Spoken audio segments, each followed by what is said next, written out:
Kung ikaw ay naghahanap ng makakausap, Heartline. kung ikaw ay nangangailangan ng isang kaibigan, Heartline. daluyan ng iyong damdamin at daluyan ng iyong bawat saloobin. Heartline. Kung saan pinapakinggan ang iyong nararamdaman.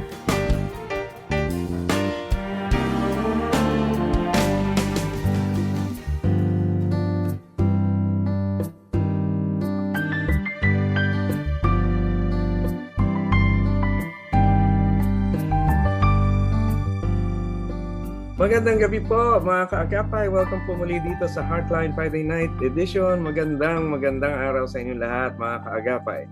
Tayo po ay andito pa rin sa Heartline at dito pinapakinggan ang inyong nararamdaman. Kamusta na? Ano pakiramdam ngayong June? Maulan-ulan na ng konti. At least nahihimasmasan na ang ating mga init. At sana bumaba na yung init ng ulo. And eto na, mararamdaman na natin ang pagbaba ng presyo ng langis, harinawa, pero marami tayong mga pagbabagong gagawin. Ano? At etong programa natin, kaakibat yan, dun sa mga pagbabagong pwede magawa ng ating lipunan. Remember, merong ginagawa ang Panginoon sa individual level, community level, division level, pati sa society, tsaka sa national level. Bantayin niyo yun. Anyway, tayo ay tuloy-tuloy dito ngayon from 9:30 p.m. until 11 p.m. sa 702 DCAS AM Radio, kaagapay ng sambayanan, at mapapakinggan nyo kami sa radyo at sa TV, kung saan mapapanood nyo sa Facebook. Puntahan nyo ang Heartline FEBC. Ayan. You will find yan. 702 DCAS. Puntahan nyo sa Facebook and then makikita nyo ating programa doon. At kayo na mga kaagapay natin, kamusta? Anong balita sa inyo? Get up, get hopeful. Maraming mga magagandang bagay na magaganap. At tuloy-tuloy pa rin. Kung titingnan nyo yung mga programa ng FEBC, they're all concentrating a lot on how God is working in people. Pero kung mayroong mga malalabong bagay sa inyo, ayan, andito tayo sa Heartline ngayon. At kasama ko dito ngayon ang kilala nyo na ang aking espesyal na kaibigan, pero ninang ko yan talaga sa kasal. Si Ate Lou Mandalupe. Hello, Ate Lou. Magandang araw sa iyo. Hello, magandang gabi sa lahat ng ating tagapakinig. Yan. At napapakinggan tayo iba't ibang lugar. At kung meron kang mga taong gustong batiin, Ate Lou, go sa mga fans clubs mo. Yeah, magandang gabi sa mga taga 13 Grace Bible Church, ang aming simbahan, kung saan si aking kabiyak, si Pastor Vic Mandalupe, ang pastor. And of course, ang ating main church, si Pastor Caloy Novisteros sa Grace Bible Church. And yung ating mga elders, deacons, sila Brother Ramil Dizon, Kuya Mar, Cabiles, and all the others from way back na mula high school hanggang ngayon ay kabahagi ako ng gawain doon. So, yun. Amen. Praise God. At Kuya Kaloy, kamusta ka na? Blessing sa'yo at pagpapaala ng Panginoon. Quick recovery also. At maraming kaming natutunan mula sa iyo, Kuya Carlos. No? Blessing din, Kuya Vic. Yan. Ayan. Uy, last Saturday, nag-birthday si Carlene. Yes, from Japan. From Japan. Hi, Ate Ging. Si Ate Ging Katabay. Miss ko na mga friends from way back. Gabi, no? Dekada na since high school. Oh, yeah. Beloved. Hello, Ging. Belated happy birthday to you. Pero ikaw, malapit ka na rin. Malapit na rin ang birthday ni Ate Lou. So, advance happy birthday. Tatanda ulit. Ay, naku, kalimutan mo na yung pagtanda. Wala sa itsura. Oh, God is good. Diba? It's not in the ages, but in the wisdom, sabi nga. Yes, exactly. Alam niyo mga kaagapay, ang ating guest na ito, si Ate Lou, bukod sa pagiging ninang ko sa kasal, siya ay nasa PACC din. Philippine Association for Christian Counseling. Isa siya sa mga counselors doon. At siya ay registered guidance counselor, nagko-conduct ng psychotherapy tungkol sa family, crisis intervention, nagtitraining siya, nagtuturo siya ng mga tao ng mag-conduct ng counseling. Iba-iba, pati yung mga missionaries na nangangailangan ng missionary care through the Heartstream Resources Philippines. Ayan. Talagang cross-cultural program yan. Kaya ang ating bigatin din talaga tong ating counselor eh. Talaga, Mabigat. oo, yeah. Well, ikaw naman. Okay lang yun. As in, eto yung pumasa sa board exam, walang review. Yan. God is good. Yung mga nag-aaral dyan, mga nag-iisip kayo kung paano nangyari yon, maganda at inspirational kwento itong si ate. Kaya if you have a chance to talk to them, go talk to them. And kami dito sa FEBC, yeah, saludo sa'yo, Ate Lou. Yan. Ayan. Yeah, God is good. God is good indeed. Ayan, mga kaagapay. Ano bang mga iniinom nyo dyan o kinakain nyo dyan? Ayan, pa-share naman. Okay, sabihin nyo nga kung ano yung mga Ipalala-move na. alam mo pa. Joke lang. Anyway, higop kayo mainit na sabaw dahil medyo maulan-ulan. Ano? And Mhm. then, pero masarap din na kumain ng malamig na sorbetes dahil mainit-init din. Eh, yung panahon natin mainit na malamig. Yan. Kaya Mm-mm. pag-usapan yung mga bagay na ganyan.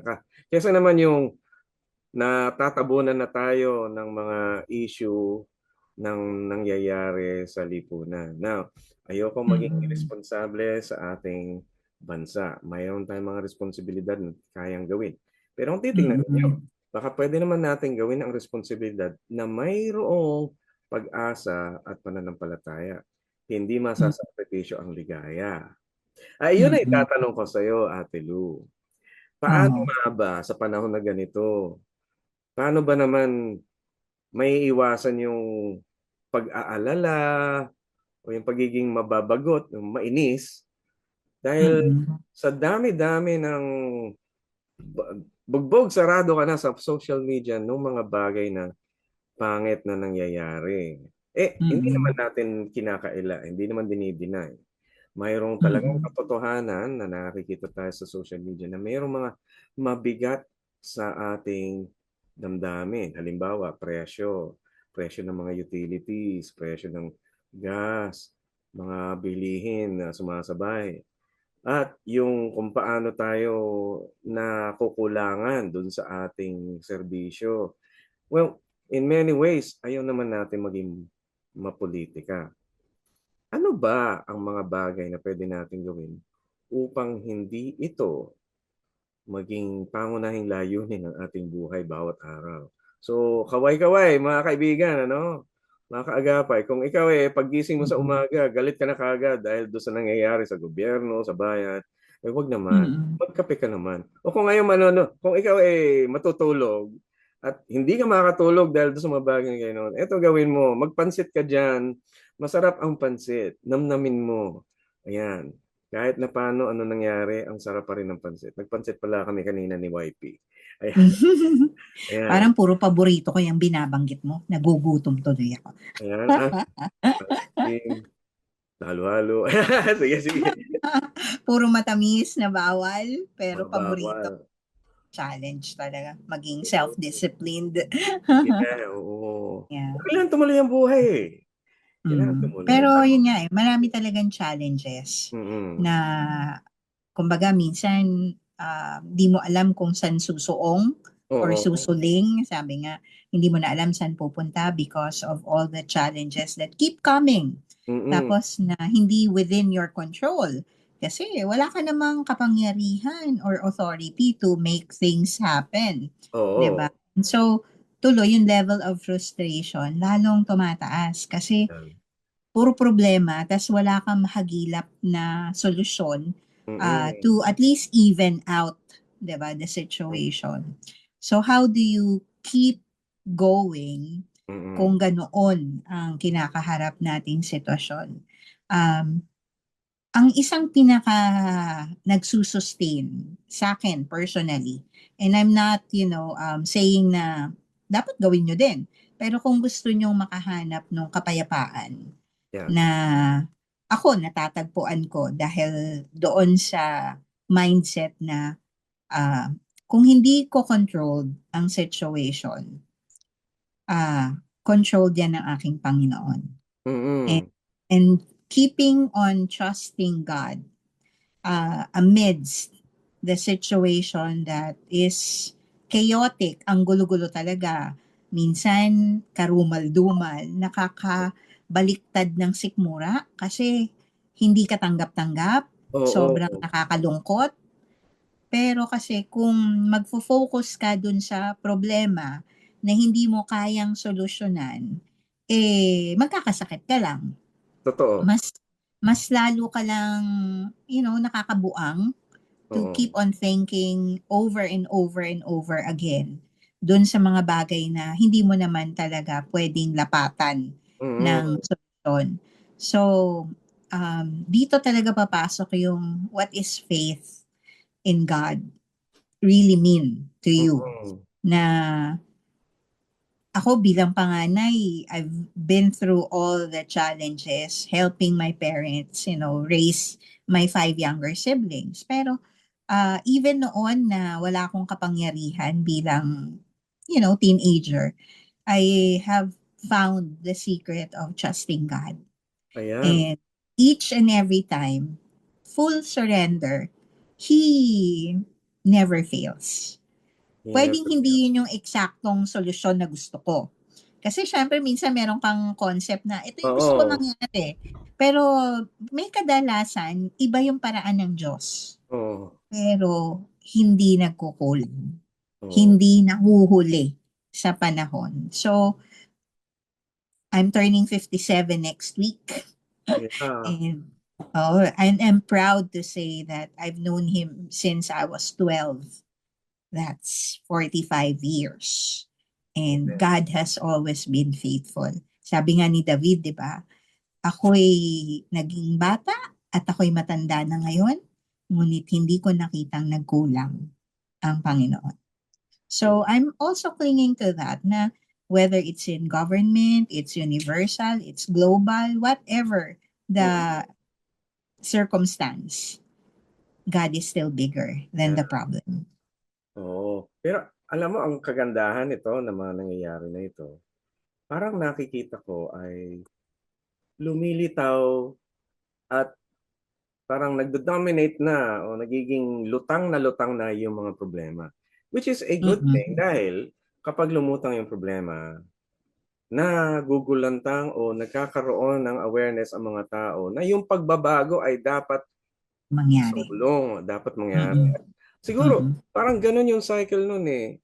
Itatago ang problema, tapos bubukol, lalaki, pagka sumabog na, tapos gagawa ng paraan para maghilom. And then, marirecover, mababalik yung kapayapaan. Ganun naman ang nangyari and time and time again sa history natin. Tuwing tayo sinasakop, nagkakaroon ng hirap, nagkakaroon ng hinagpis, pero dumadating pa rin yung may mga pagbabagong kailangan gawin, lumitaw, pinalitaw ng ating mga kababayan kung ano yung problema. Si Jose Rizal, ganun ang ginawa niya. Si Apolinario Mabini, ganun din ang ginawa nila. Ganun. At lumutang yung mali hanggang sa napatalsik at napabago ang ating bansa. No?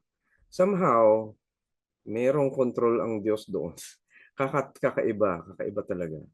Ang Diyos ay may control sa mga sitwasyon. Hindi tayo, yung mga ibang mga leaders at authority, maaring sila yung inaasahan natin. Pero makikita mo dito, hindi mo maasahan bigla yung mga tao na in position, pero biglang makikita mo yung Diyos na maaasahan mo ang gagawa ng paraan. So, keep hoping lang po mga kababayan.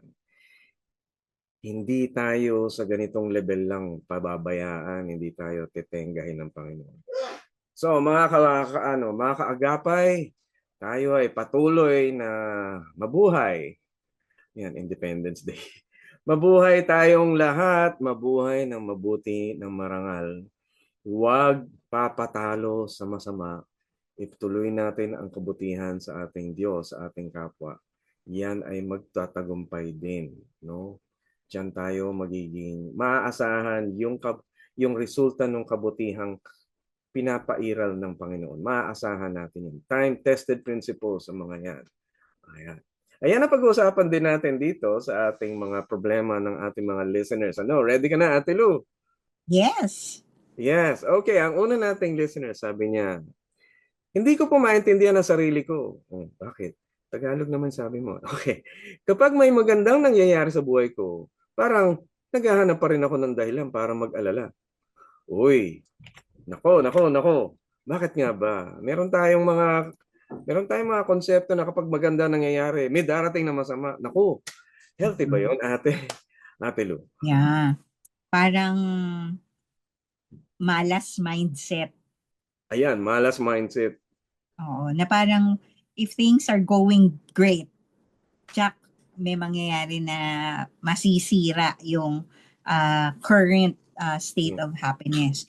And parang ang concept kasi doon is maybe I don't deserve this. Mm-hmm. Kaya parang hinahanap mo na agad yung kasunod na problema na darating. Which is very sad kasi hindi mo na i-enjoy yung pagpapala while it's happening. Kasi nakafocus ka na agad sa problem. Oo. Hindi pa nga dumarating, pinoproblema mo na. And that's a worrier mindset din. Kaya nga may verse sa Bible na do not worry about tomorrow.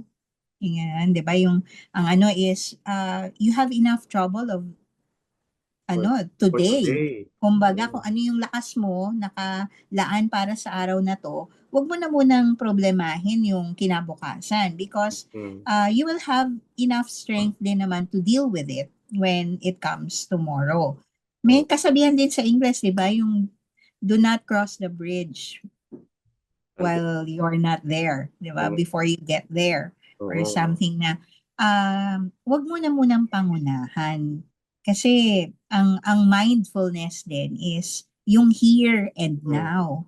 Enjoy mo yung blessings of today kasi hindi mo na maibabalik yung time pag na-waste mo yung opportunity na magpasalamat, maging grateful, maging content.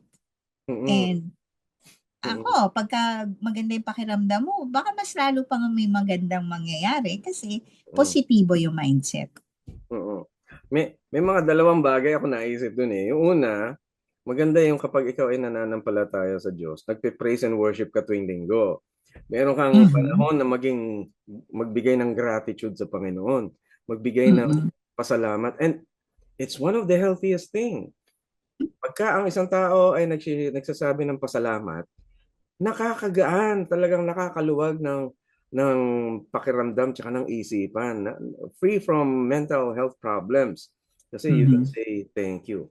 And isa pang nakita ko doon sa sinabi mo na yung pag-worry, oo nga madaming worry, pero kasi alam mo yung social media ngayon parang tinutulak ka na mag-alala. Hoy, hindi ka handa kasi kulang pa yung investment mo. Hoy, hindi ka handa kasi hindi mo pa na-save yung ganitong amount. O hindi ka handa dahil kasi wala kang solar power dyan. O tataas na naman kuryente. May gano'n, parang minsan nanonood ako ng mga gano'n. Naku, parang pakiramdam ko pa, naku, hindi pa ako nakabili ng solar power. Naku, wala pa akong power bank dahil ganito. Naku, yari ako. Pagka nawala ng kuryente, paano na? Mga gano'n. Yung bang catastrophe focused. Oo, sabi ko, ganun ba talaga? Paano na lang yung mga taong walang-wala sa loob-loob ko? Kung walang-wala, edi paano na sila? Bukas, deadball na ba sila? Pero hindi naman. Hindi naman. Parang ang dating nung news, parang bukas makalawa, hindi ka na makakabili ng okra. Ang gano'n. Hindi naman. Ako kasi nanggaling kami sa ganung mahirap talaga na kumbaga very poor beginnings yung ganun. So ngayon hindi naman din mayaman pero syempre mas may kakayanan na bilihin yung kailangan dahil naghahanap buhay naman ng maayos, yung ganun. And of course, God's provisions talaga, lalo na sa akin na hindi employed, it's really God who provides the people who will seek yung services. So, Mm. ang ano dun is, yung focus talaga ng tiwala.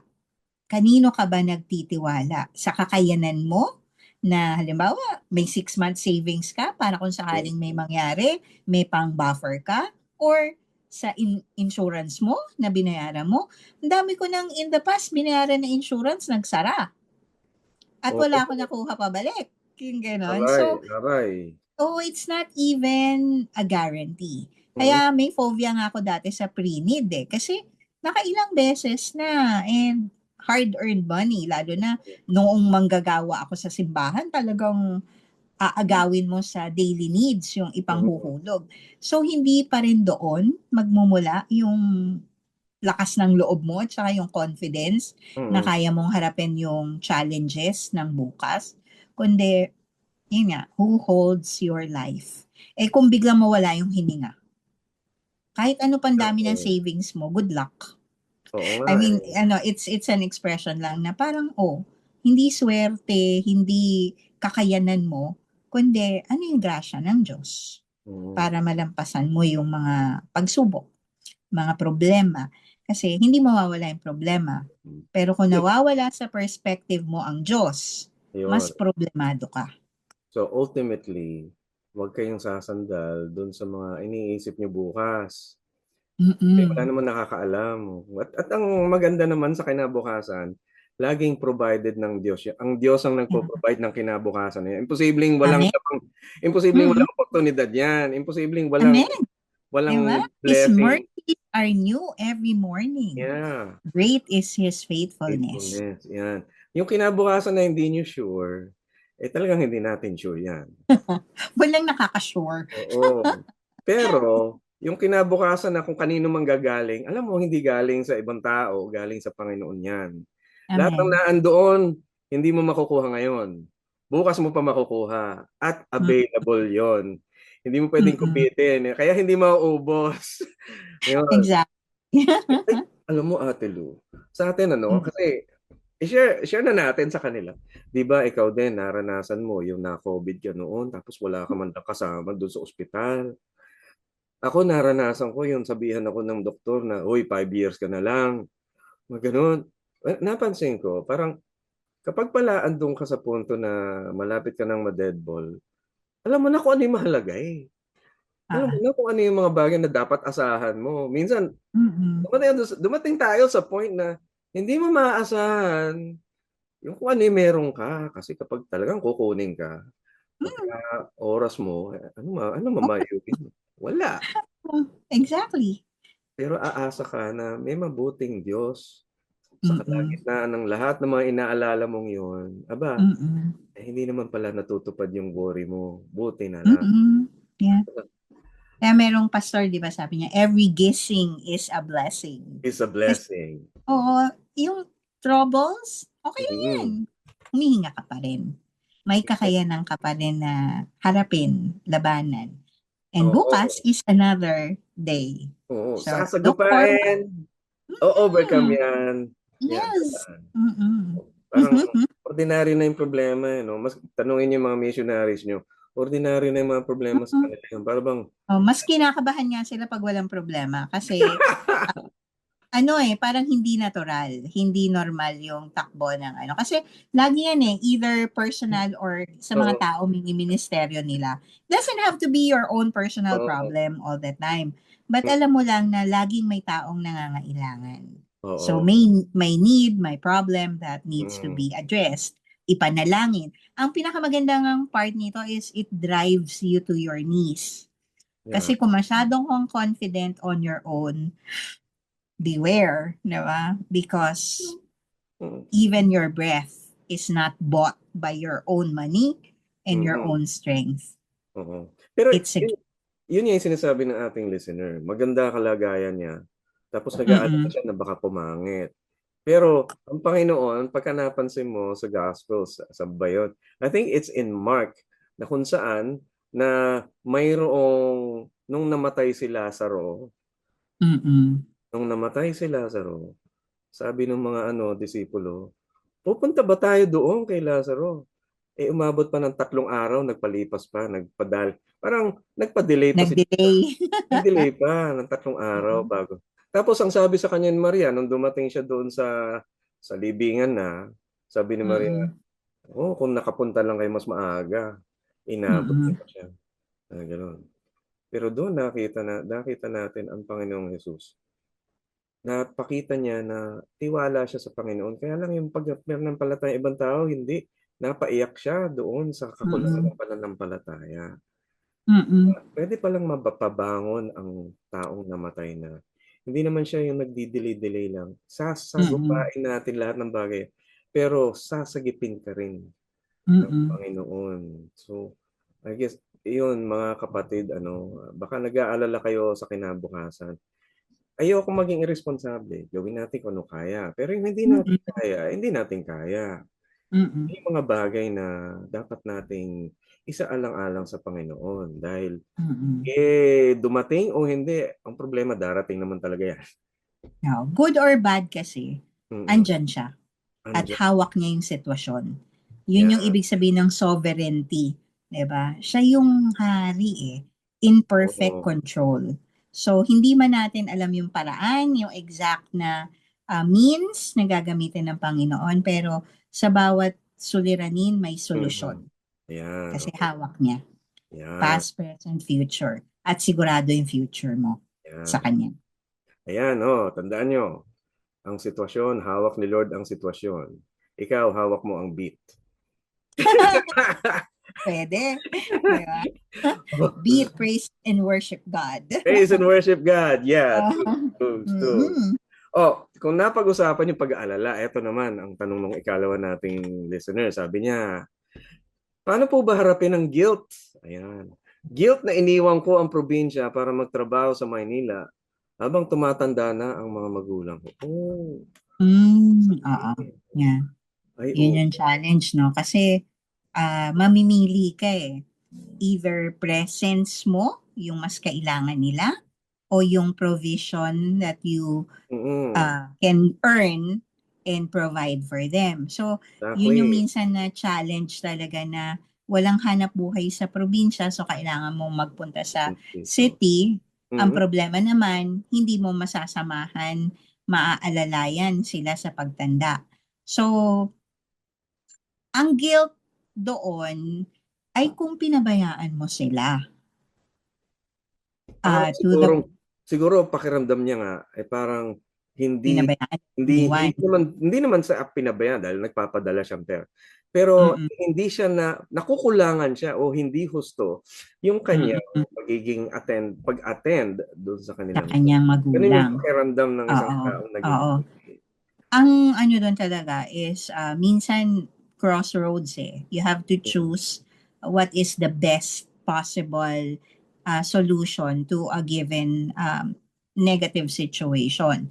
So Mm-mm. para hindi ka balutin ng guilt, ang isang paraan would be to really find trusted people Ito. na kumbaga magiging substitute sa presence mo, na kung Mm-mm. maaring may kapatid ka na walang ganong opportunity naman na magtrabaho sa city pero may kakayanan na Oo. bantayan, alagaan, mahalin ang iyong mga magulang. Hindi yung kagaya nung iba kasi pag binabayaran mo lang talaga, hindi mo rin alam kung maayos yung pag-aalaga. So, yun yung pwedeng compromise na hindi kailangang guilt yung nagiging sukle tuloy sa'yo na Oo. nagsasacrifice ka para mabigay yung magandang future din. Kasi yan, habang tumatanda, kailangan ng food, ng Yeah. clothing, ng medicine, di ba? Yung ganun. So, unless kaya mo na, halimbawa na i-bring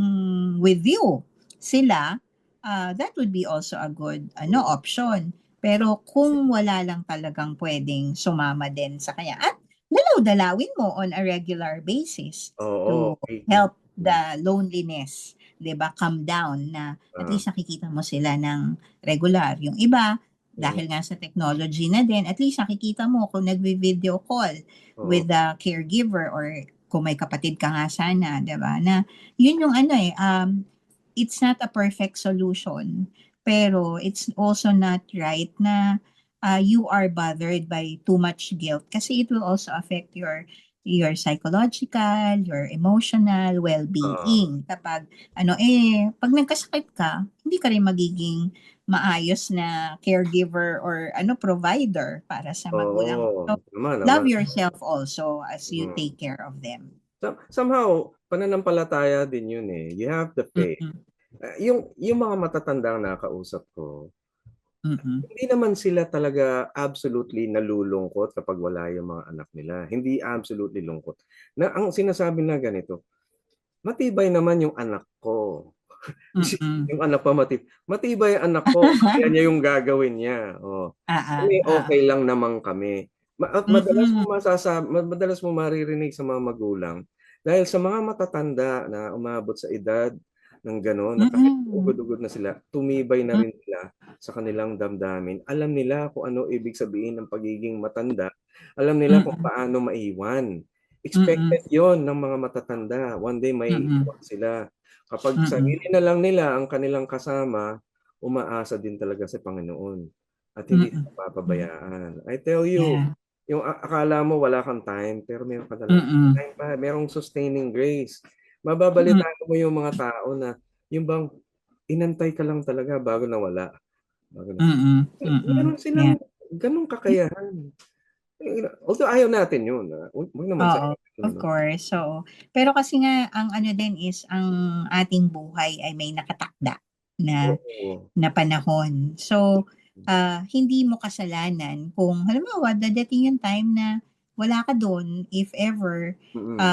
Ang realidad lang din talaga is kaya nga make wise use of your time. Pag Mm. kayang bumisita, why not, 'di ba? Go for Yeah. it, yung gano'n.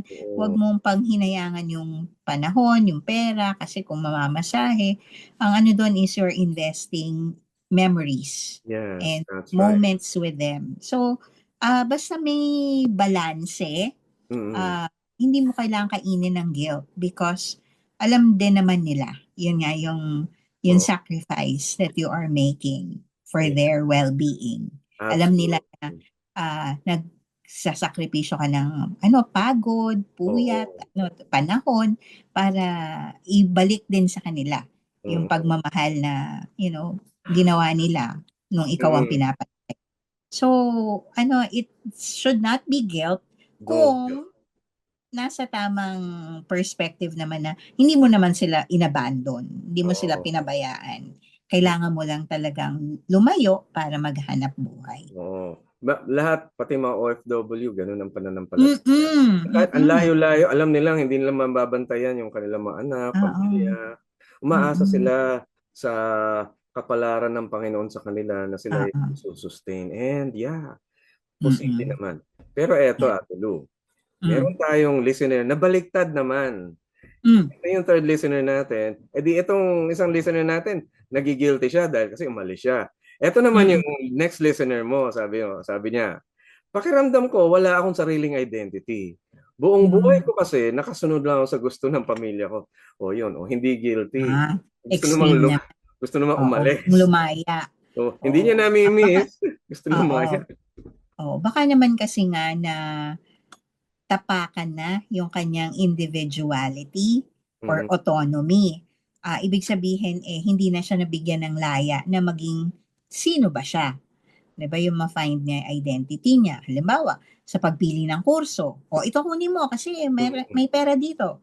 Okay, sinunod niya. Tapos maaring doon siya naghanap buhay sa ganong Tapos maski siguro yung papasukan. Mm. Minsan may mga extreme na gano'n na pati yung babaeng halimbawang pakakasalan mo or Oh. yung klase ng buhay, may iba nga bawal mag-asawa kasi hangga't hindi nakakatapos yung bunso. May May mga extreme. gano'n. Oo, na ganong cases. So kung medyo ganito yung pinagdadaanan ng ating listener, may kurot nga na, kailan ba puwedeng maging valid yung kanyang, saloobin at yung Ayan. kanyang pangarap at yung kanyang personal needs. I think kailangan lang din ng balanse na ang mga magulang hindi natin pag-aari yung ating mga anak para utusan at Mm. ipagawa na lang lahat ng tingin natin responsibilidad nila bilang anak. Kasi sa totoo lang, ideally, pinanganak sila para bigyan ng buhay, bigyan ng Mm. kinabukasan, hindi para maging return of investment na Eh, sila yung pension plan. pinipera-pera na lang naman yata eh. Anak mo na nga, Ayun perahin. nga. Hindi naman ganun. Oo, Ano? parang ginawa nyo yung investment sa bangko na ngayon kukubra na kayo ng interest.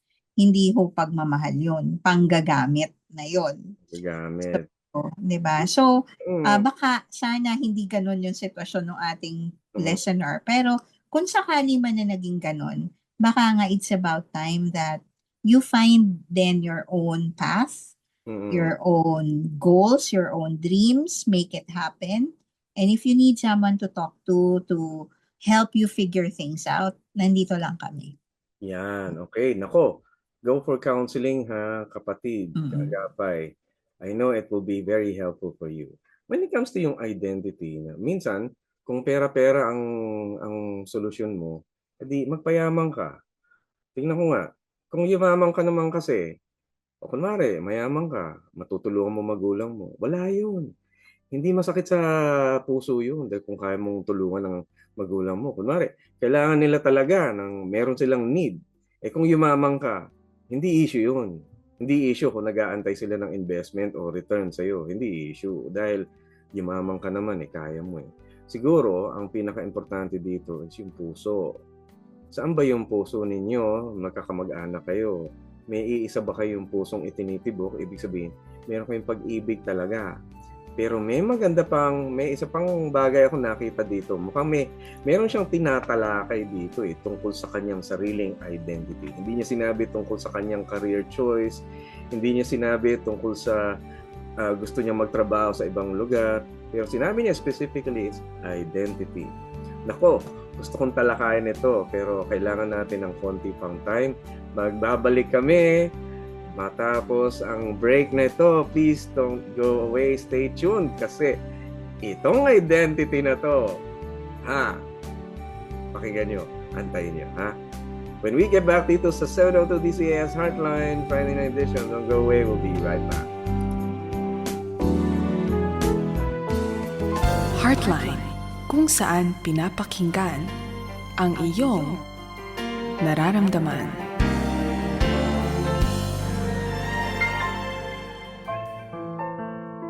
Ikaw ba ay nangungulila? Nakikita mo ba ngayong sarili na nag-iisa at malungkot? Pakinggan mo ang Panginoon. Kahit ako'y nababatbat ng maraming suliranin, ako'y walang agam-agam.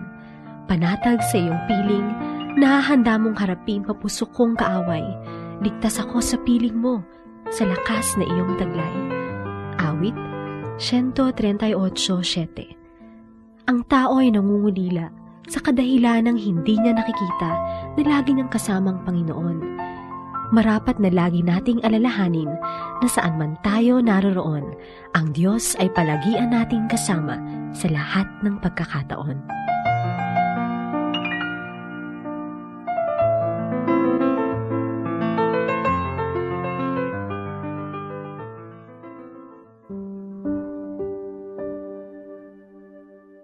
Dalangin ko sa iyo, aking Diyos.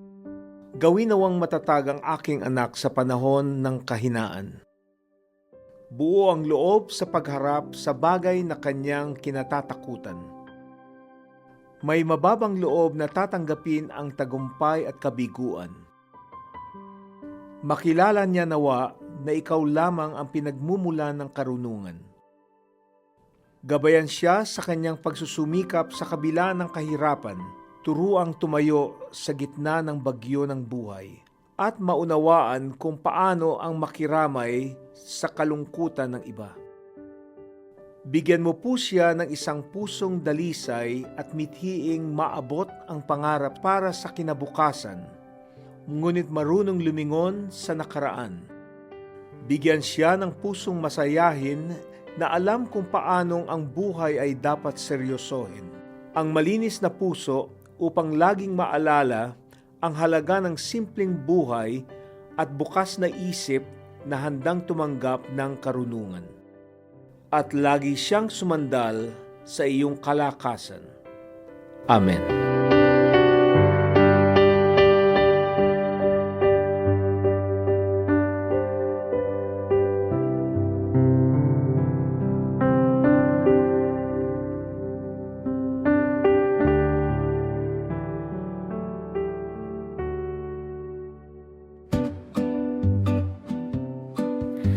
Umaga, tanghali, hanggang gabi. 702 DZAS, FEBC, Radyo TV, agapay ng sambayanan.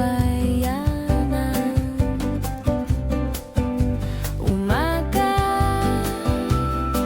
tanghali, hanggang gabi. 702 DZAS, FEBC, Radyo TV, agapay ng sambayanan. Kasapi sa KBP, kapisanan ng mga broadcaster ng Pilipinas.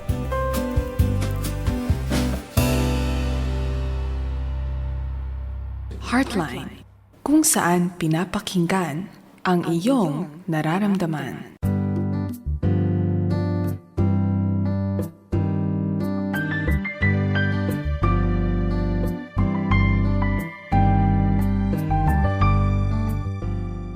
At andito pa rin tayo, tuloy-tuloy tayo mga kaagapay dito sa Heartline. At salamat sa lahat ng mga nagiging mga guests natin. Ate Lou, I'm very glad that you are here. You know, at mga kaagapay, kamusta kayo dyan? Babatiin ko lang ang ating mga katropa, si She Vani, Imelda Cahipe, Rovalyn Mina Itliong, si Joan Gimeno, CCRNDG, Aaron Gacho, Edmundo Faburada, Mila Pascua, Lordan Maulyon, si Ate Ludi Santos, si Emma Bentores, Epifanio Salvador, Aileen Diocampo, Emerita Faustino, Jane Domanico, Cecil Lavaderas de Vera, Helen Casamayor Talaok, ayan, Merlinda Aguirre, Rowena Danan, Zenny Clemente, Edmond Garcia, Robertson, at Gary Tuansico, si Chloe Herona, si Lordan Maulyon, Marisa Eusebio, Hilda Mendoza, Kaj Connect, si Nisan Pascua at si Nora Cancela. Kamusta kayo dyan mga kaagapay? Thank you for keeping in touch sa ating Heartline program. And I hope to have more people like you listening. Sa iba't ibang parte ng bansa din, kami ay nagpapasalamat sa inyo dahil nais naming batiin ang ating mga kaibigan from out of the country. Ayan, si Monde and Shane Dignadice, at saka si Shane Bernal. Thank you very much. Ang mga taga UAE, Kuya Edgar and Ate Rose Inoveso. Sa Canada naman si Ephraim and si Erica, kasama si Caleb. Hello, Caroline. Ano nga ba to? Ano nga ba apelyido mo, Caroline? Anyway, Ruar. Caroline Ruar. Yan, with Scott Ruar. Ayan. Kamusta kayo? Pakwento naman diyan sa Canada, ha? Ayan. Toronto. Ayan. So magandang gabi din kay Pastor Tito Falguera, kay Ate Des Kawili, kay Ate Claire Cartel sa US, ayan, kapatid si Ate Chi Bumanlag, si si Kuya Arnie, Dr. Arnie, and Attorney Sarah Bersenio. Hello, how are you there mga kasama, mga kapatid, kaagapay? Good to see you, okay? And we're so happy that you are listening. Ate, tawag dito, si Ate Citadel Guron, sa Turkey. Thank you very much for staying up, listening. At alam ko kung nasaan lupalop ka mga ngayon, Ate Emma Chu. Ayan, alam ko marami kang tinatravel kaya hindi ko lang kung saan parte ng mundo ka. So Ate Emma Chu, good to have you listening right here. Thank you very much. Ate Lu, meron kang mga pahabol? Wala naman, naalala ko lang sila Kuya Bernie, Buenvenida, Yan, Pinky, di ba? yan. Sila Ate Ama Salcedo, I forgot na the married name, and even Ate Annie Salcedo Carniol. Yan. Yes, yeah. Sana they also get to tune in and listen to us from back home. Hello, Ate Annie. Yeah. Good to know about you. Ano? Great. Ayan. Okay. Mga kaibigan dyan sa Victory, Caloocan, Pastor Daniel Herrera, asawa niyan si Normie, at ang anak nilang si Ziki, si Ruth, tsaka si Amos. There you go. Hello, Daniel Valdez. Kamusta ka? Dyan sa Victory. And yung ating mga Victory worship team. Hello, kamusta? Tagal na akong di nakakatugtog sa keyboard eh. So, I miss you guys. Yan. Nako, Ate Lu. Salamat sa mga taong nag-encourage sa atin. Yan, mga taong nag-greet. Please, keep listening, keep watching. Send nyo sa amin yung mga feedback nyo. Send yung greetings nyo. We will do that. Yan. Etong isang bagay na iniwan natin nung bago mag-break, yung tungkol sa ating listener na nagtatanong na wala siyang identity daw, sariling identity. Pero gusto ko lang iliwanag, kasi patok na patok at tawag dito, maraming tawag dito, very dominant, very prominent ngayon ang patungkol sa identity.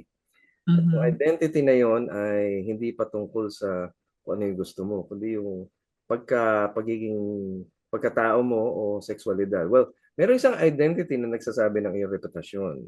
So, yun yung identity na dapat nating bigyan ng pagkakataon sa bawat isa sa atin.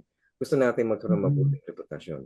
Pero ngayon, merong identity din tayong tinatalakay at natatalakay sa schools ngayon ng tungkol sa identity ng pagiging either you are LGBT or kung ikaw ay gay or lesbian, mga ganito na sa ibang kultura, gender identity. Ito'y nanggaling sa ibang kultura na ipairal ang kalayaan. Alam mo, ni-research ko to, Ate Lu. Ganito nangyari kasi.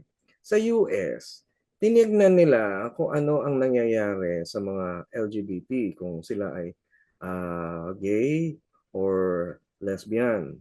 Nagawa sila ng research tungkol doon at napag-alaman nila na karamihan sa mga tao na nasa grupo na yon, madami na di-depress. At around 40%, back noong 2020 pa to, 40% ang nagsusuicide. Meaning, 40% ng suicide records ay LGBT. So, ito ay isang importanteng concern kasi siyempre ayaw natin ng isang bagay ay magdulot ng depresyon sa isang tao. Pero ang solusyon ng World Health Organization tungkol doon ay bigyan ng kalayaan, permiso, bigyan ng pagkakataong i-recognize at i-accredit na iyon din ay yung third sex is equal sex as any other. So, merong babae, lalaki, meron ding LGBTQ++. Gusto nilang i-recognize din yun para daw hindi ma-depress ang mga naandun sa grupo na yon. So, isang bagay ang makikita natin. Sa ibang kultura talaga, ganun ang solusyon. O kapag kunwari, hindi gusto ng isang bata yung kanyang nararamdaman, edi gawin kung ano yung hanap, ano yung konsintihin dapat. Kung may mga bagay na sa mga bansang mayaman, sa mga bansang industrialized, demokratiko, sa mga educated na mga bansa, at sa mga bansa na mayroong kakayahan sa mga institusyon nila, ang kanilang solusyon ay i-accommodate, sige, pahintulutan para hindi ma-depress. Mm. Pero heto napag-alaman ko rin. Dito sa Pilipinas, maraming mga lalaki at babae na mga bata ang matibay at malakas ang loob. Hindi dahil sa ginawa nila yung gusto nila. Nagkaroon sila ng disiplina sa pagpapatibay ng kanilang damdamin. Hindi yung hinabol ko ano yung damdamin na. At isang metodolohiya, kaya nasagip ang mga tao. Pero eto tandaan niyo yung statistics. Dito sa Pilipinas, noong 2020, mga record ng suicide, sa lahat ng record ng suicide, 40% doon nasa LGBT. Tumaas yan 2021, 2022, umabot na ng 46%. 2022, 2023, nasa 50 na.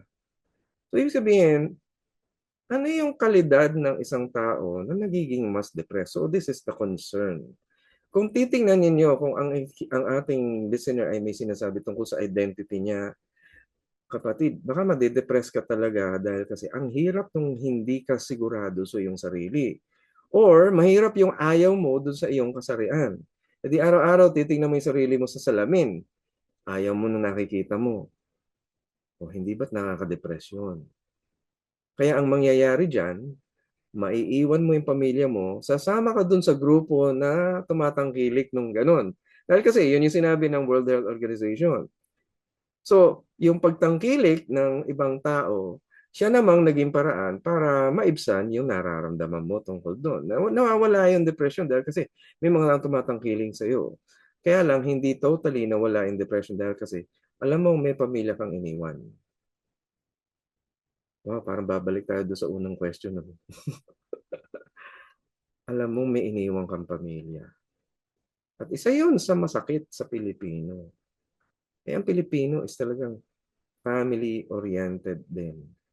Kaya isa sa mga mabibigat na problema kapag ikaw ay nasa LGBTQ, iiwan mo family mo.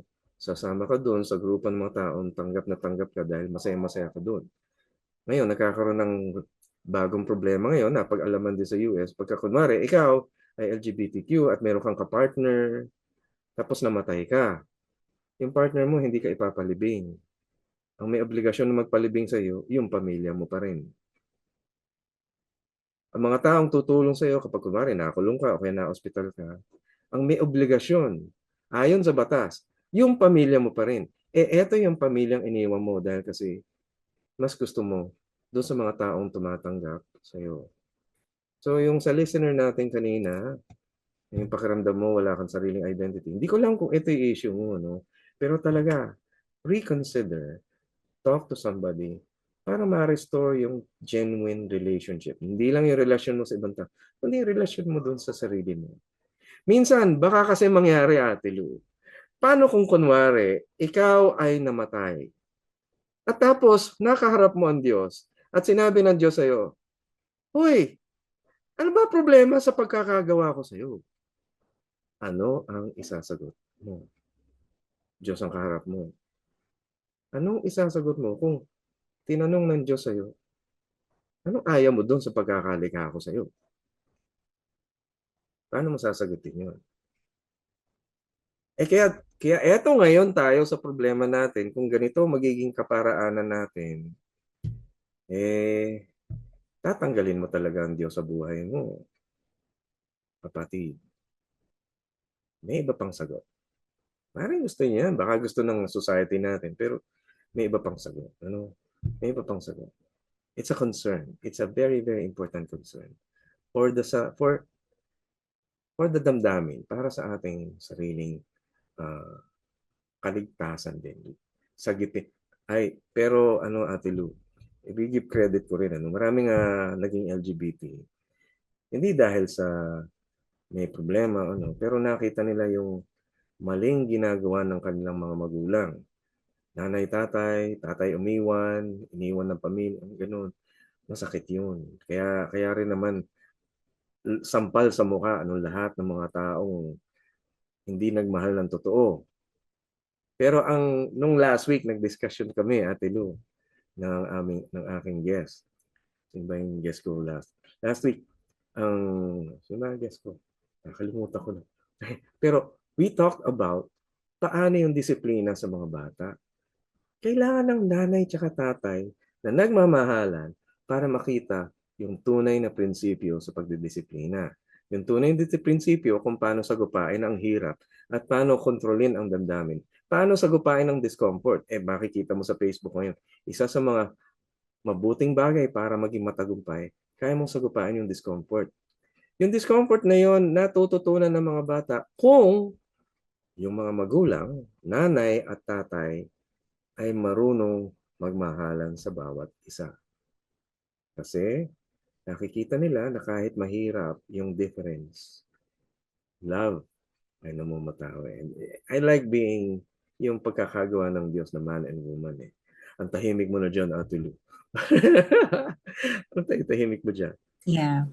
Well, thinking about what you're sharing, yun yung isang nakakalungkot na we miss out our purpose when we don't know our identity. Yeah. So, ang tanong talaga is, who am I? What am I here for? Bakit ka ba nandito sa mundong to? Where am I going? Saan papunta?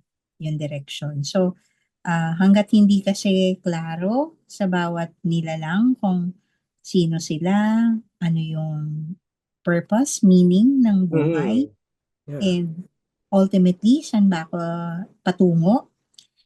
You will make a lot of messes in your choices. Kasi if those three things are not clear, you will try almost anything and everything that seems to bring pleasure. Momentary pleasure nga lang. Kasi it doesn't really, hold or stay kung hindi yun yung totoong purpose ng buhay mo. Ayun nga. It's so difficult to say na maaring masaya sila. Maaring masaya ka doon sa ginagawa mo dahil kasi gusto mo yung Pero ganung bakit identity. ang dami ng depressed? Yun nga eh. Syempre, Yun ikaw yung ba naman? question doon Oo, ikaw ba naman araw-araw mong iniisip sa utak mo, hindi ko gusto yung pagkatao. Kailangan kong baguhin ito. Kailangan kong magpa-change ng aking magpa-breast implant o kaya magpatanggal ng Walang ganon. contentment na, diba? Oo. And then you go and join people who agree with you on that one. Sige lang. So, ang nangyayari, you miss out on the reality that you were wonderfully created. And in the middle of that, sasabihin mo, ay, hindi ako kontento sa wonderful creation na ito. And so you remove the creator. Ako, Yeah. that's Out of the picture. that's hard. I mean, Yeah. kung And ito, ang sad doon, at the end of all your striving and trying and attempts, you're still not fulfilled. You're still not content. Diba? So what's the striving, all this, searching going to be? Ayan. Nako, magandang katanungan yan. Kasi yung next listener natin, yan yung tanong. Sabi niya, tuwing may achievement ako, hindi ako masaya. Wow. Ang una kong naiisip ay kung ano na naman ang susunod na expectation sa akin. May pressure. Ha? Kaya may pressure. Kaya hindi siya masaya. Kasi it's something that you have determined in your heart then na ito gagawin ko to kasi it makes sense to me. Ito yung goal, ito yung plan. When you reach it, there will be a sense of fulfillment. Na dinetermine mo yun, pinaghirapan mo. So kahit paano, kahit momentary, you feel fulfilled that you have reached that point in your life.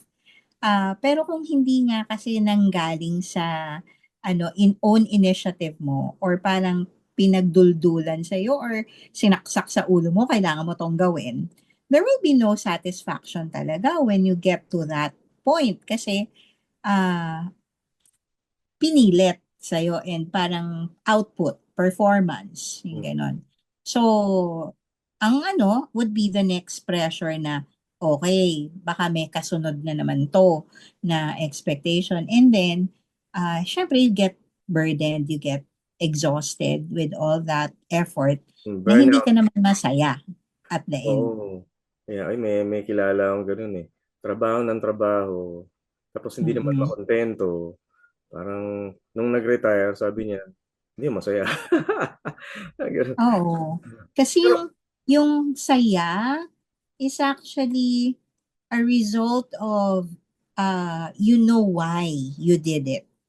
meron dahil. Hindi yung dahil sa parang walang why, wala lang, ginawa ko lang kasi sinabi niya, kasi expectation ng parent ko Oo. or ng spouse ko or ng girlfriend ko or boyfriend ko. So, if wala kasing own parang investment doon sa magiging effort mo, pag naabot mo na, wala. Mm. Empty talaga. Naalala ko yung marriage kasi ano, nakakatuwa. Mm-mm. Yung bang masaya at maganda Mahirap. ang masarap yung Okay. ikakasal ka. Kasi Ah, ito'y ginawa mo kusang loob eh. Hindi mm-mm. pinuwersa sa'yo, hindi ka tinulak o para bang Mm-mm. wala lang pinagtripan mo. Ito yung meron kang ginamit ng buong pag-evaluate mo sa sarili mo. May energies ka, lahat yung para bang buong-buo ng iyong effort ginawa mo sa sarili mong kusa Mm-mm. para papakasalan mo isang tao. Isang bagay, hindi siya achieve, Oh. pero isang bagay siya na nagsasabi sa'yo, ito yung kabuluhan ng Oh. aking buhay. Yung passion kasi, ang ingredient na Mm. wala doon sa kung pressured ka lang. Kaya Oo. nga, pagka maglilingkod ka sa Panginoon, ano ka ba, tinawag ng Panginoon? It's the inner working of the Holy Spirit or tinulak ka? May joke pa nga dyan, baka tinadyakan ka lang ng pastor mo or ng magulang mo na you have to do this. And Ay. then, of course, there's no passion Mm. because it didn't come from within you. Yeah. Ay, alam no, mga kapatid, may isi-share ako sa'yo. Pero bago yun, kasi relate na relate yung isa pa nating listener eh. Sabi niya, Mm. nagsimula po ako magtrabaho agad pagkatapos ng kolehiyo. Ngayon, halos 10 taon na akong nasa parehong industriya, pero hindi ko alam kung ito pa talaga yung gusto ko. O natatakot lang ako Mm. magsimula uli. Yan. Okay. I think, So, ibig sabihin, wala yung career counseling. ayan, No, oo, career high counseling school. nga. Oo. Kasi ideally, hinahanap doon yung kung saan ka magaling. Di ba? Kasi kailangan din may innate Oo. skills. Meron kang angking talino doon sa Oo. field na papasukin mo. At nawa ay pasok doon sa interes mo.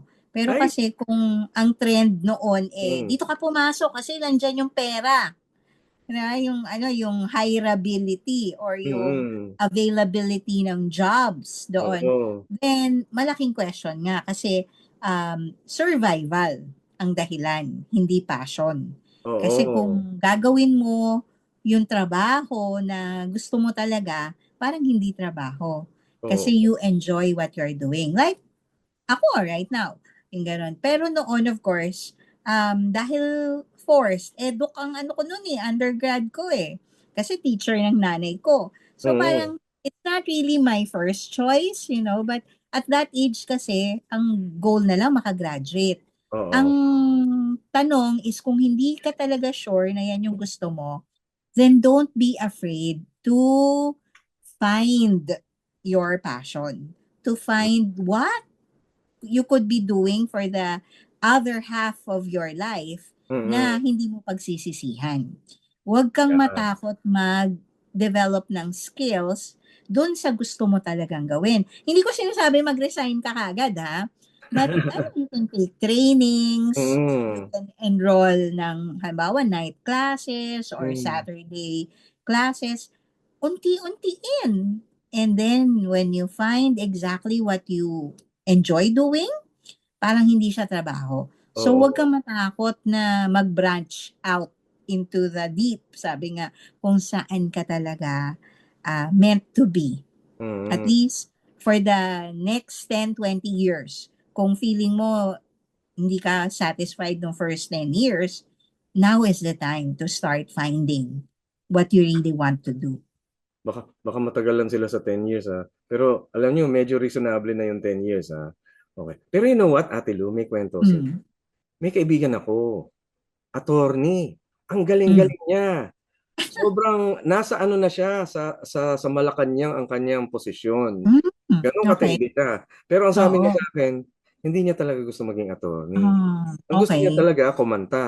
E di sabi ko, Oh, tingin attorney. oh, edi kumanta ka. Edi ayun, kumanta nga siya. Join siya sa mga play, mga ganyan. So, Hmm. pero mo yun, may dalawa kang kakayahan. Attorney ka na, kumanta Ah, ka pa. Oh, ka pa. exactly. Pagka dumating yung panahon, hindi ka mawawalan ng gagawin, di ba? Hindi ka mawawalan ng trabaho. Exactly. Eh di good, Oo. di ba? Hindi May mo fallback ka gusto. lagi. Meron Yeah. kang safety nets, di ba? Oo nga eh. Sabi ko sa kanya, ang ganda. Multi-talent is not a sin. Di Yeah. ba? Ang ano Mm-mm. doon, i-learn mo lang i-juggle yung time Mm-mm. para hindi mapapabayaan yung one over the other. So, it's, it's a good problem. It's a Mm-mm. good challenge, di ba? Kasi marami kang pwedeng gawin. Ang kailangan mo na lang talagang i-figure out paano mo hahanapan ng oras na Oo. hindi rin naman magsasuffer yung health mo in the Oo. process, di ba? So Oo. yun, Ayan. don't Wag be mo. afraid. Try it out. Go for it. Isa-isa lang ha. Tanda mo, Oo. di pwedeng pagsabayan ng kain tsaka tulog. Okay? Mahirap yata yun. Pareho mo kailangan yon. Pero di pwede Oo. sabayan. Okay? Oo. Makain habang natutulog. May ganun. Mm-mm. Eto, sabi ng ating next listener, lumaki po akong sinasabihan na dapat maging matatag at huwag magpakita ng kahinaan. Ngayon, kahit nahirapan na ako, hindi ko alam kung paano humingi ng tulong sa iba.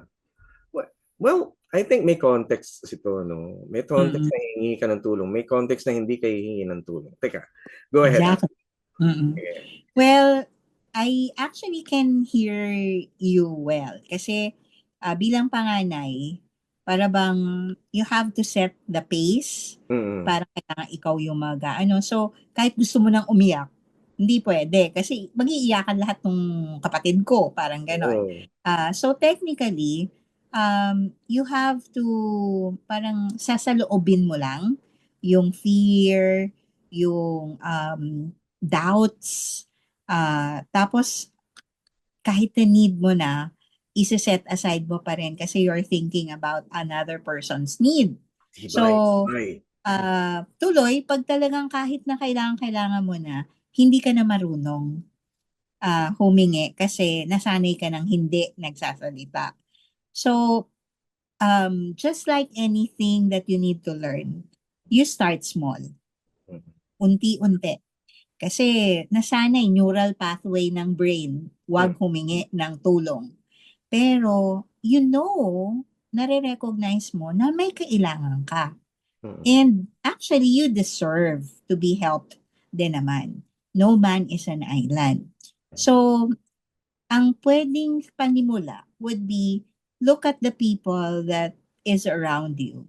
Sino yung pwede mong pagkatiwalaan na makita yung vulnerability?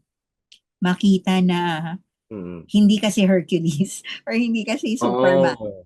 'Di ba? Na may part na, you also need someone to journey with you.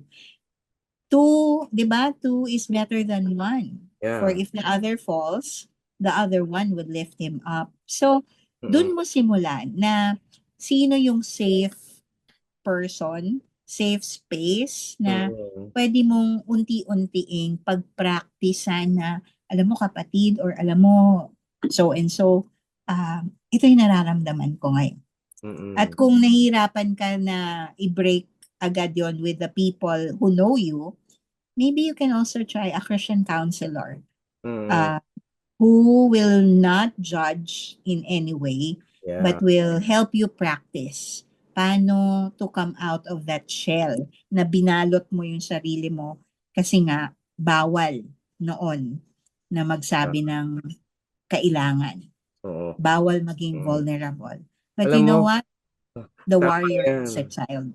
Oo, the warrior is the child. Yeah, I love that. Yeah, the warrior is the child.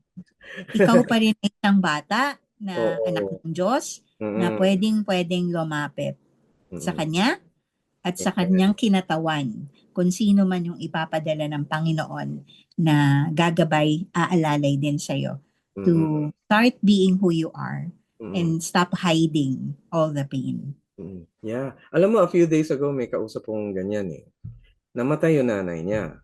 Siya yung panganay, namatay nanay Oo. niya. Wala na yung tatay niya.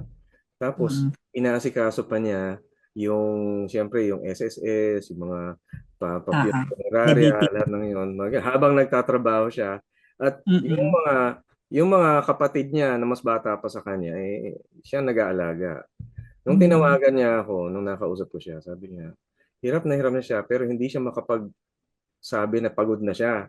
Hindi niya masabi Mm. sa mga kapatid niya, ganun. Pero pagod na siya. So, ang Mm. ginawa namin, nag-usap kami. Sabi ko sa kanya, isang bagay na dapat nating kilalanin, tao tayo.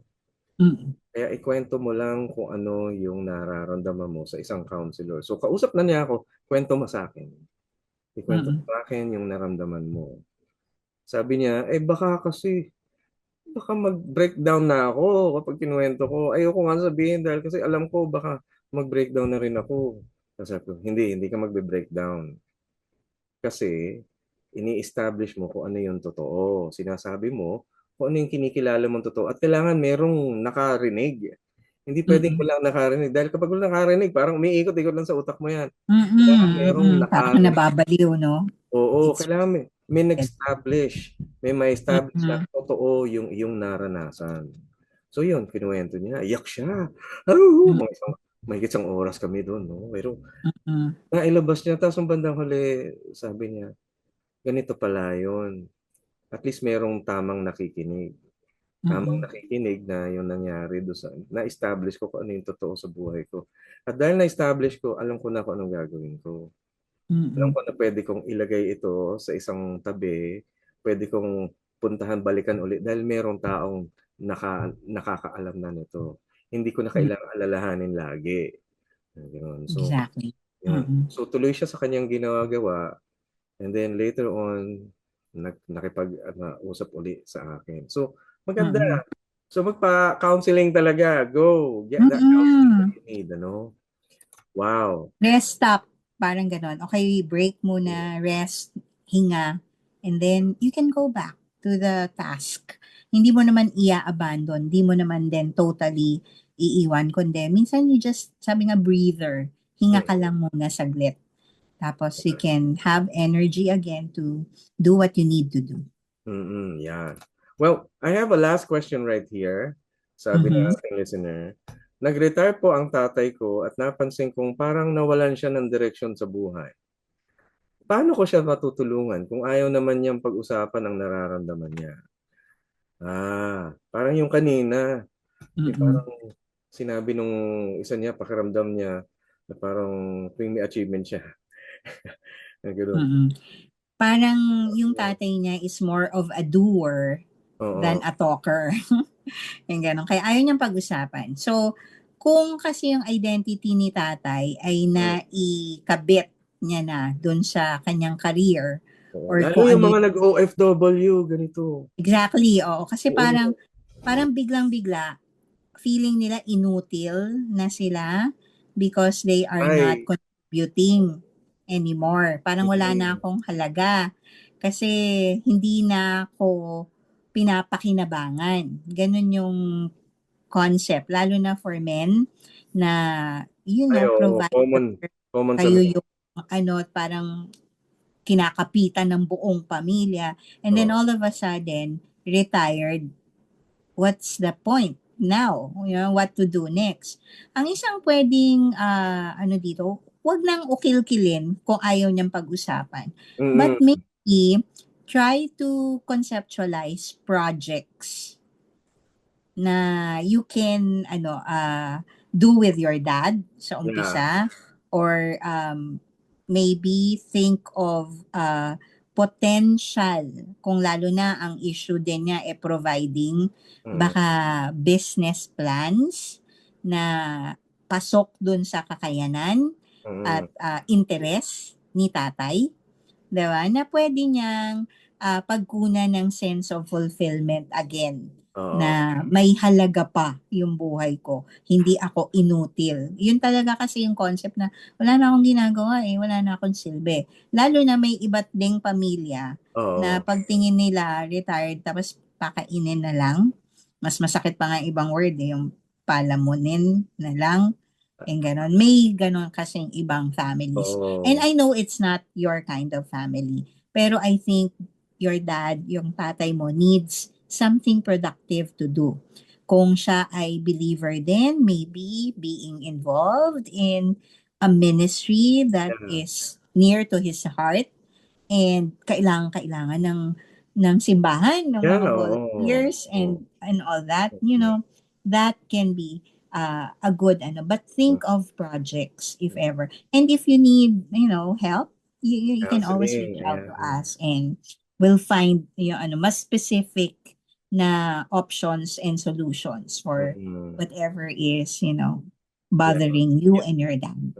Usually, yung mga ganito na kausap mo, mga retiree, gusto Mm-mm. nilang magsalita pero hindi sa anak nila.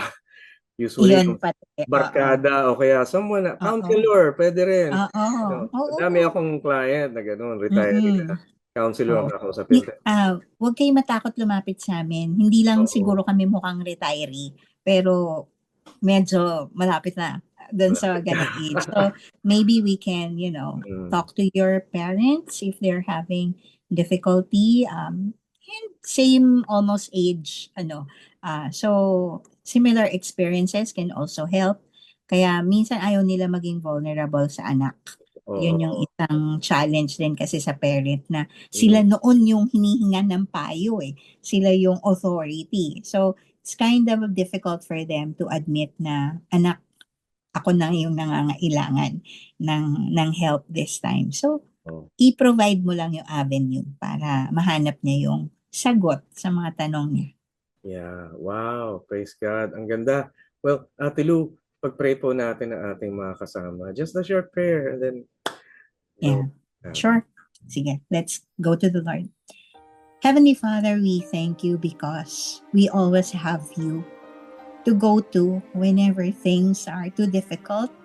Sobrang minsan di na namin alam yung dapat gawin at madalas wala sa amin yung control on whatever is happening around us, especially when it concerns the world, our country, and even sometimes our family members who are not within our control because buhay din nila, talagang kailangan nilang i-determine kung saan sila pupunta.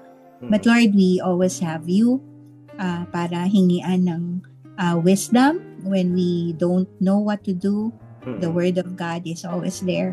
And please lead us, Father God, to the right people that we can talk to. Nawa, Lord, lahat ng tagapakinig namin right now will find a safe place where they can share kung ano yung saloobin, kung ano yung nararamdamang masakit at mahirap, magkakaroon ng kaagapay talaga na makikinig at magbibigay sa kanila ng kaluwagan by just being present, by just listening. And even, Father God, as they talk about it, minsan lumiliwanag na yung sagot dahil when they process it, your wisdom, the Holy Spirit will lead them to the right answers. So Lord, we entrust all of them to you. Be with them, lead them, guide them, provide for them. And they will experience the great love, the grace that passes all understanding, the peace that you will provide. So Lord, we entrust everything, everyone to you. In Jesus' name. Amen. Amen. Naku, Ate Lou, thank you very much for that. It's a very inspiring prayer. Sa mga kaagapay natin, oo, pagpipray namin kayo. Concern talaga ang aming gustong i-extend sa inyo, no? Knowing na ang Diyos natin is also a God of concern. A God of accommodation. Yan. Itatangkilikin ka lagi ng Panginoon para makita mo na ang Panginoon may mga magagandang pakay sa iyo. Ayan. Salamat, Ate Lou. By the way, kung sakaling may magpapa-counseling, paano ka makakontak po? Yeah, I'm on Facebook. Pangalan ko lang, Lou Mandalupe. You will see my picture there. Or mobile, 0917-159-4684. I am available on Viber, WhatsApp, Telegram. Kung may free data kayo, you can always message me there. Or Messenger, I'm always answering. Basta wala akong session, pero kung di ako agad sumagot, just know that I'm maybe in a counseling session, but as soon as I'm done, I will respond. Ayan. So kung na-miss nyo yung phone number, i-rewind nyo lang to, no? Yeah, Nako, Ate Lu, thank you very much for your time that you it's made. a joy. Talagang salamat sa iyo, praise God. And Mm. I really love to see you right here again over in time. Mga kaagapay, nako, big applause, big round of applause for our guest, Ate. Anytime. No? Oh, Glory to God. yeah, amen. So, I thank you for that and God bless sa iyo, ha. God bless you too. Salamat po, Ate Lu, and thank you very much for being with us ngayong gabi, Ate Lu. More power, more grace by the Lord upon you. No? Ayan, mga kaagapay, tayo po ay pumunta doon sa hantungan ng ating programa. Pero bago tayo magtapos, may napansin ba kayong tema natin? Ako may napansin akong tema doon sa mga tanong na ipinadala ng ating mga kaagapay. At ito ay patungkol sa pag-intindi at pag-unawa sa sarili. May mga tao dito na tumawag, hindi maintindihan ng sarili, mayroong nagigilty dahil iniwan sa probinsya ang magulang, may nakakaramdam ng identity problem. At yung taong naka-achieve, hindi naman siya naging masaya. Tapos yung mga tao, may taong nagtatrabaho, halos 10 taon na, pero parang nag-iisip na siyang baguhin yun. Saan ba talaga yung direksyon ng buhay? Ayun, mayroong nagsasabing, paano ba maging matatag pero may mga pagkakataong kailangan naman niya humingi ng tulong. So yun yung pagkakakilala sa sarili. Siguro, isang malaking at magandang tema, yung pagkakakilala mo sa sarili. At ang unang-unang bagay dyan na dapat natin maintindihan, nung tayo ay nilikha ng Diyos, ay mayroong napakahalagang bagay sa atin. At ang tawag doon ay yung kaluluwa. Di ba? Sabi sa Biblia, what will it profit a man if he gains the whole world but loses his own soul? Sa makatuwid, yung kaluluwa natin, bawat isa sa atin, higit pa kaysa dun sa kung ano makukuha nating benepisyo sa mundo. Kung ano man yung makukuha nating pera, ligaya, o kaya comfort, kung ano man makukuha nating mga benepisyo, fame, mga ganun, things like that, mas higit pa rin yung kaluluwa natin. Kaya kilalanin natin ang ating sarili. Ang unang-unang dapat nating malaman, tayo ay kaluluwa at nilikha ng Diyos yun. Sa makatuwid, tayo ay nilikha. Nilikha tayo sa ganitong anyo, sa ganitong pagkatao. Nilikha tayo na mayroong kinabukasan. Inisip niya nung umpisa pa lang na mayroong araw at gabi dahil alam niyang may kinabukasan na nakahanda sa bawat isang tao, sa bawat isang kaluluwa na kanyang nilikha. Kinikilala niya rin ng bawat isa sa atin may oportunidad at nasa Biblia yon. Talagang time and chance happen to everyone. Yun. Hindi sa mayaman, hindi sa porke mahirap, hindi sa matalino, hindi yung talino lang ang kumakain din pati yung hindi matalino. Nasa Ecclesiastes yun. At dito natin makikita ang pinaka-importanteng pagkilala sa ating sarili. Na tayo ay nilikha ng Diyos, mahalaga at pinapahalagahan niya rin. Tandaan niyo po ito, mayroong pagpapahalag sa iyo, ang pagkakagawa sa iyo, pati yung buhay mo, pati yung panahon na igugugulin mo dito sa lupa. Pati yung magiging sino ang makakasalamuha mo, magiging karelasyon mo, magiging mga tao, maging parte ng buhay mo. Pati yung mga mabubuti at masamang karanasan, may kabuluhan lahat ng yun. Ang kaluluwa natin ang nakakaranas nun. Kaya mahalaga na inyong tignan kung ano ang inyong kaluluwa. Kamusta niyo? Ito ba ay may kaugnayan sa Diyos hanggang ngayon?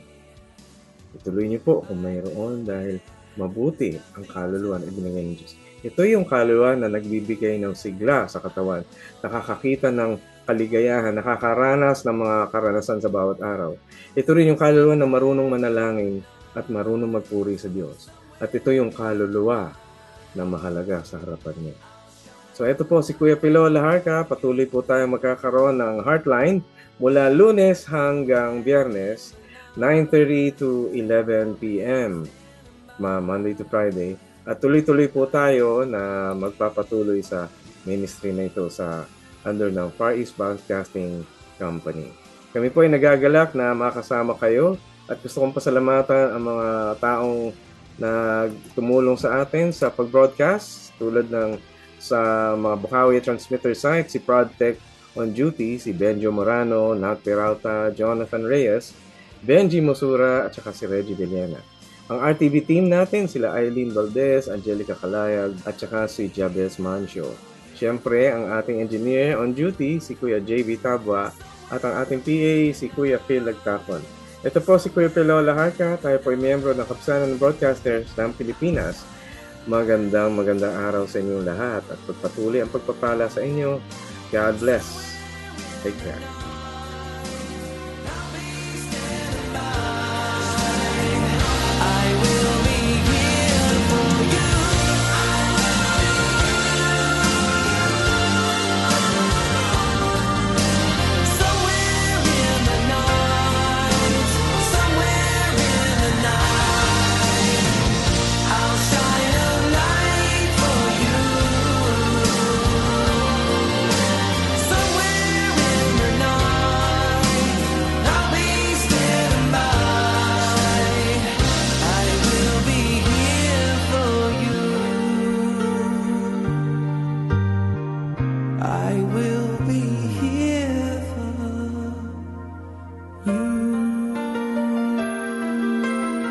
Heartline, kung saan pinapakinggan ang iyong nararamdaman.